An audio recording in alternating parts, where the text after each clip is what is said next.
Gardiner Expressway. Everybody has an opinion on it. I was on it. Yes. Now remember, I come in so early in the morning. I leave, mid-morning, probably get out of here sometimes 10:15, sometimes a little later.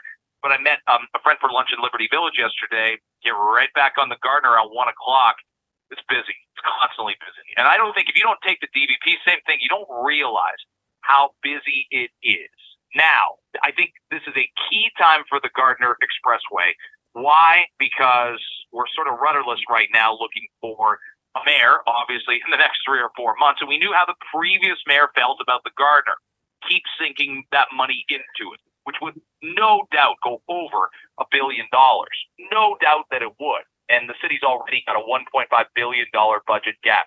So can we get off the ramp, if you will, in terms of rebuilding the Gardiner? If we get rid of a key road, do we still need another road to utilize? Well, some might say, yes, that's the case, but don't keep building this road is the argument the other way. Lyn Adamson is the chair of Climate Fast and the spokesperson for Gardiner East Transparency, and joins me now on Toronto Today. Lyn, do you want me to call it GET or GET? I like both. Which one should it be? Oh, it's your choice. What do you want to happen here? Like that. Let's start with the macro, big picture thing. What do we do with the Gardiner when people say, Lyn Adamson, what do we do with the Gardiner? What do you say? I say that we don't throw good money after bad, and that we should look at the overall budget and the overall future. You just talked about transportation and how crowded the roads are. We need to get people off of cars as much as possible. Some people have to drive, but whoever can commute by transit, that is what we're promoting, what we need to promote. And we're building new transit lines as well. And our Transform TO, our net zero by 2040, our climate emissions reduction target will not be met if we keep seeing more cars on the road. And so we shouldn't be putting all our spending onto roads. We should be helping it be possible for people to take transit affordably and to have good service. And we're actually going in the opposite direction.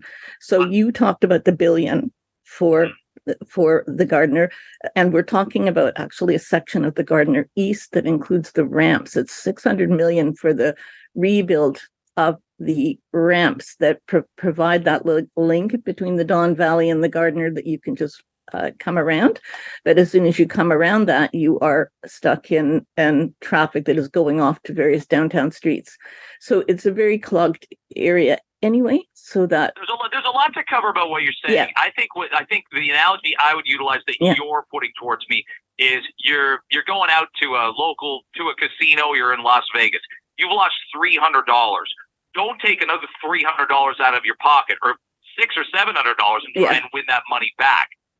That's throwing bad money, good money after bad. It's already gone. You think we've already spent too much bad money on the Gardiner? Well, we've spent some money, but not very much, because the contracts for that major work on those ramps, that section of the Gardiner has not been contracted yet. So it's actually not to be rebuilt for another 3 years.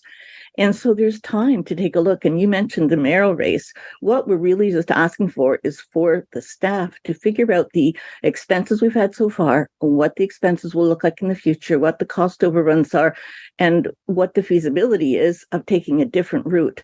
We're going to lose 5 acres of land, or we have already lost it. We could reclaim that 5 acres of land in the downtown if we didn't rebuild those ramps. That could be for housing, could be 8,000 units of housing. There could be some green space in there. And the sky would be open, because the cars would be coming down and then going back up. If they want to be on the Gardiner, going back up, it's a few minutes of your driving time, but it would make quite a difference to our future, and it would send a message about where transportation priorities are, because we're not funding transit the way we need to. And we just have to get a shift in our patterns. And I think we'd have a much more livable city. And that's what the Net Zero by 2040 plan is all about, is bringing our emissions down so our kids will have a future. So that's kind of important. Lyn Adamson's our guest chair of Climate Fast, a spokesman for GET, Gardiner East Transparency. What I look at with the construction and all of it in the city right now is I do wonder about that. Are they fixing roads So they make it better and more appealing to drive. You're right. Right now, it's not very appealing to drive in Toronto. I think we're in for a rough few years for those people that you described it to have to drive. But to your point, a lot of the money we're spending to make it better to drive in Toronto, we're not really spending to make it easier to ride bikes, to take public transit, to take streetcars. We're not doing both things. We're trying Yes. to do everything at once, and we're getting nothing accomplished. Well, by doing everything at once. you could pay attention to other roads better if you weren't spending all that money on the one road. It's half of the 10-year capital budget at the city, 2 billion, right? We're talking one section, so we're talking about the 1 billion, but the whole entire Gardiner project is half of the transportation budget, capital budget for 10 years. So the other 50% of the budget has to cover all the other road projects, including, as you said, making safer streets for pedestrians and cyclists. So we're basically starving other road uses as well as transit in order to put that money into that one section of the Gardiner. It only passed by 2 votes back when we had a council that leaned in that direction, and Tory was pushing it very hard at that point in 2015. And that vote wouldn't happen that way today on the council, I'm pretty sure, because that was the deluxe model that they voted on, rather than the one that staff recommended, which is what we're saying they should have another look at right now. And if we did lose a little bit of money, we still shouldn't spend this huge amount to build something we don't want, that doesn't represent the direction we want to see transportation going in our city. We got 30 seconds here. It's an obvious question, but are you hoping this is a major elected issue going into June as to what we do with it, whether we keep building it and spend hundreds of millions of dollars or whether we tear it down? Yes, absolutely. It will be an issue in this election. And what we're asking for is for them not to put any more contracts out while they allow for that period of public debate. So that's what we're asking the Infrastructure and Environment Committee on Monday to do, to just halt any new contracts and let the mayoral debate happen. Let people talk about the vision of the future of our city and how we want it to be. I know it sets us. I know people will say it sets us back 3 months, but we've already have numerous projects that have been.